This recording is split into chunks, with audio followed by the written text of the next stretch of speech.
여러분 물가 폭등 이거 진짜 상상을 초월합니다.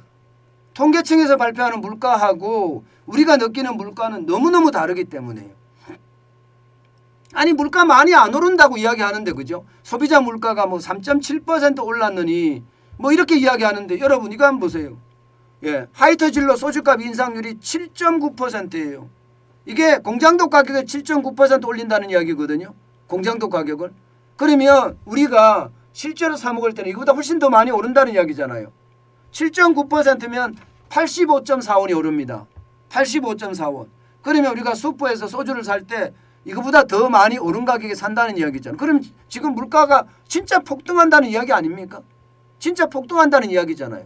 그런데 우리나라 소비자 물가는 3.7% 올랐습니다. 이렇게 이야기해. 그런 걸 보면 속 터집니다. 진짜. 진짜 속 터집니다. 물가는 천정부지로 오르는데 말입니다. 이렇게 되면 식단가는 어떻게 될까요? 식단가는요. 여러분 소주값 올릴 수밖에 없습니다. 저도 식당을 할 때 소주값이 실제로 올랐었는데 여러분 한번 보세요. 2015년 11월에 5.6% 올려서 1015.7원까지 올렸습니다. 여기다가 2019년이에요. 2019년 4월에 1081원까지 올렸습니다. 6.45% 올렸어요. 그래서 1081.2원이었어요. 이때 제가 국밥집을 하고 있었는데 오미래 소고기국밥이라는 국밥집을 하고 있었는데 저는 안 올렸어요. 못 올렸어요. 4,000원밖에 못 받았어요. 4,000원밖에. 5,000원 올리고 싶었습니다만은 이게 올리면 손님들이 소주를 안 먹을까 봐. 4,000원으로 그냥 놔뒀습니다. 4,000원으로. 그러나 지금 만약에 지금까지 했으면 지금 5,000원까지 올렸을 거예요. 왜냐하면 이제는 7.9%가 올라서 1,166.6원까지 올랐으니까요. 소주가 이제는요 식당에서 3,000원, 4,000원에서 4,000원, 5,000원이 되더니 지금은 5,000원, 6,000원까지도 갈 수 있다는 이야기가 나와요. 5,000원, 6,000원. 물론 6,000원은 일반 식당에서는 나오지 않겠죠. 그러나 일반 식당에서도 이제는 5,000원까지도 충분히 나올 수 있다는 이야기가 계속 나옵니다. 야, 이런 걸 생각하면 진짜 속 터지네요. 여러분, 실제 말입니다. 경제가 안 좋으면 소주의 어떤 팔리는 양이 많아집니다. 경제가 안 좋으면 담배가 팔리는 양이 많아집니다. 그러면 서민들은요, 담배나 소주로 그 화를 달랜다 이렇게 이야기할 수 있겠죠. 그죠? 그런데 이 소주 가격이 계속 오르니까 이것은 말입니다. 어떻게 생각하면 우리들에게는 치명타입니다. 그냥 소맥 한 잔 먹으면서 훌훌 털어버리던 거 이것도 점점 어렵게 된다 이렇게 이야기할 수가 있나요? 이게 소주 업체들도 이야기를 들어보면 안 올릴 수가 없다는 거예요. 안 올릴 수가 없다. 왜냐하면 주정이 많이 올랐다. 주정이 7.8%가 올랐고 주정이라는 게 소주를 만드는데 핵심 재료죠. 핵심 원자재입니다. 그것도 올랐죠. 병뚜껑 업체도 16%를 올렸기 때문에 안 올릴 수가 없다. 게다가 주류업체 빈병 회수할 때 지급하는 취급 수수료도 인상을 했다. 그렇기 때문에 올려야 된다. 이렇게 이야기를 합니다. 참 이런 걸 보면 여러분 심각합니다.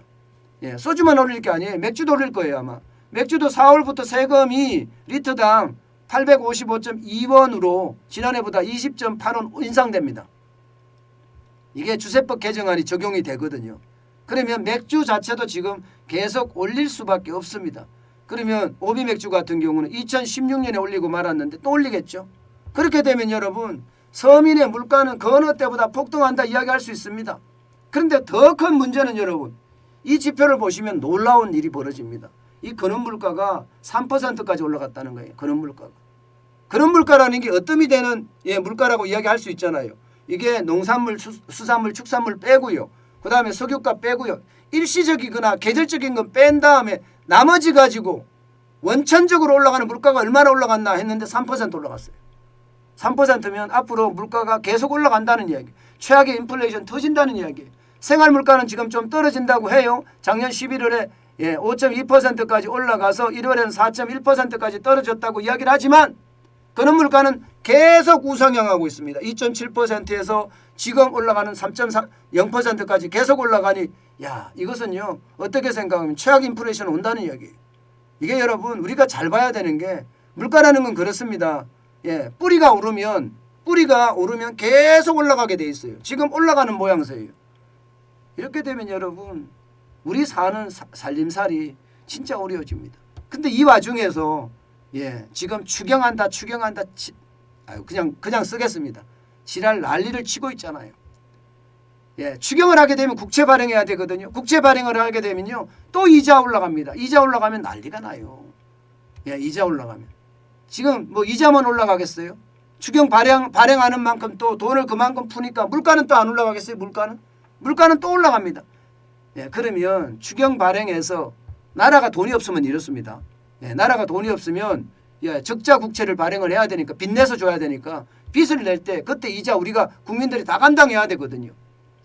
예, 그만큼 말입니다. 대한민국 상황이 굉장히 어려워졌다는 이야기. 저는 이런 걸 보면서 말입니다. 가슴이 막 답답합니다. 예, 그만큼 인플레이션이 커지고 돈의 가치는 떨어진다는 이야기니까요. 어쨌든 여러분, 지금 같은 경제 위기 시절에는요, 예, 모두가 조심해야 돼요. 예, 모두가 조심해야 되고요. 모두가 예, 이게 절약해야 됩니다. 그래야지 이 위기 시절에 살아남을 수 있고요. 가장 중요한 것은 현금 비중을 높이세요. 현금 비중을 높여야지 그 어느 때보다 말입니다. 예, 인플레이션 시대, 위기 시대에 기회를 잡을 수 있습니다. 저는 현금 비중을 계속 높여가는 거 여러분들에게 다시 한번 권합니다.